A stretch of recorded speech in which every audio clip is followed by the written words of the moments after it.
go look for your mom. Samoa is a beautiful place, but we must remember that our beautiful island home is vulnerable to disasters, and emergencies can happen at any time. To help you plan, prepare, and protect, the Disaster Management Office has some tips to help keep your island safe.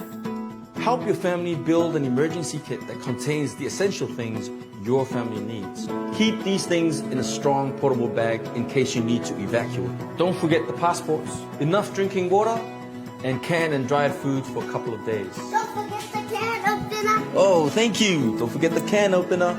Make sure to pack a first aid kit and any essential medicines, torch with spare batteries, radio, and spare clothes. Discuss where you will meet. What is the safest place in your house or village? Where are your emergency supplies stored? Remember to plan for emergencies and include your entire family. The more they're involved, the better prepared they will be.